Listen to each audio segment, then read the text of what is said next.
नमस्कार दोस्तों। आपने सुना होगा रावण बहुत विद्वान था, प्रकांड पंडित था, ब्राह्मण था।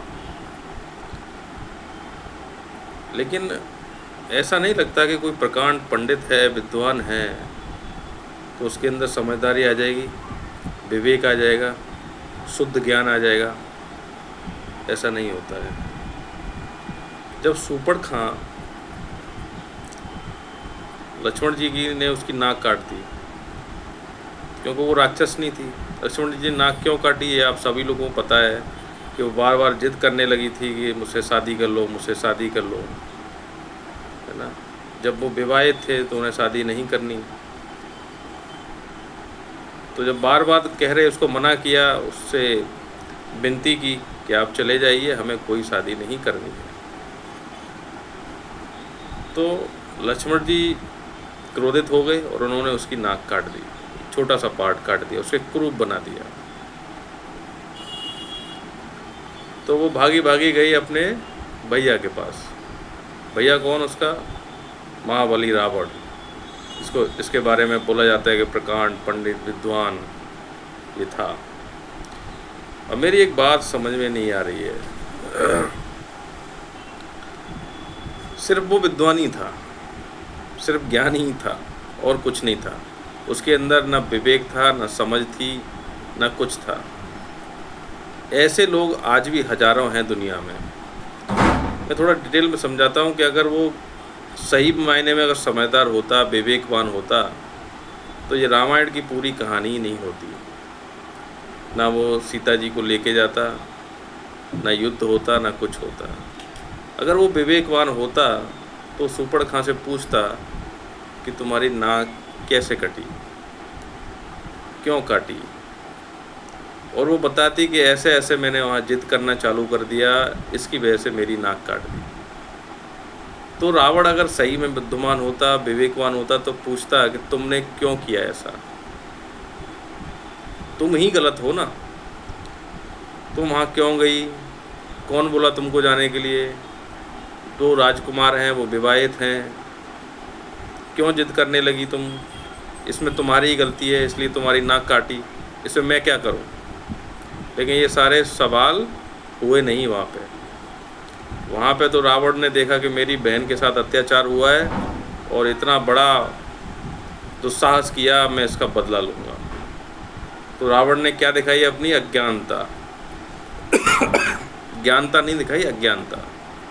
वो अंधा हो गया कि मेरी बहन की नाक काट दी, इससे बड़ी बात और क्या हो सकती है। लेकिन उसने पीछे नहीं देखा कि बहन की नाक क्यों काटी। वो समझा ही नहीं रावण ने कभी उस चीज़ को। तो वो काहे का विद्वान है, काहे का प्रकांड पंडित है, वो मूर्ख है।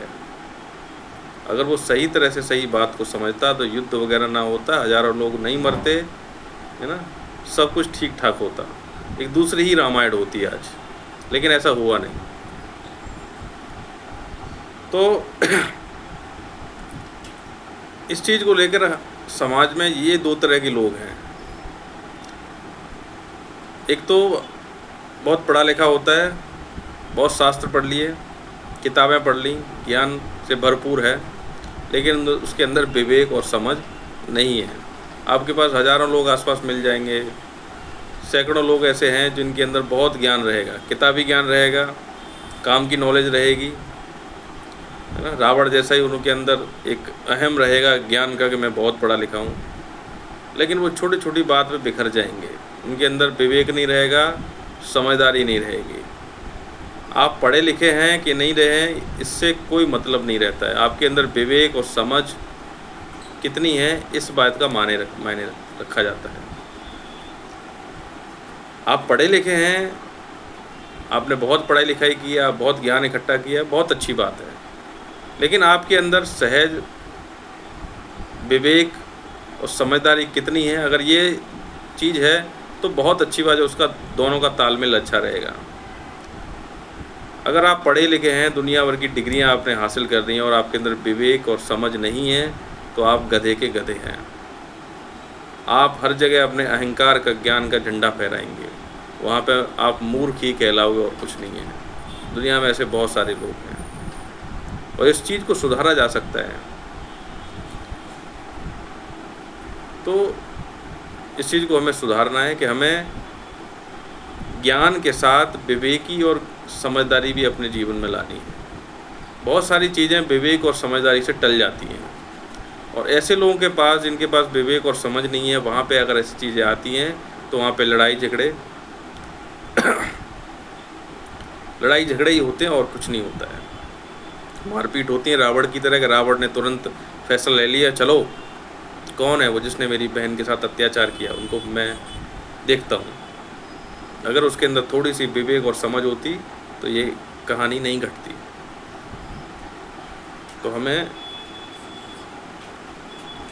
पढ़े लिखे होने के साथ साथ विवेक और समझदारी भी अपने जीवन में लानी है, सहजता लानी है, शांति लानी है। धन्यवाद।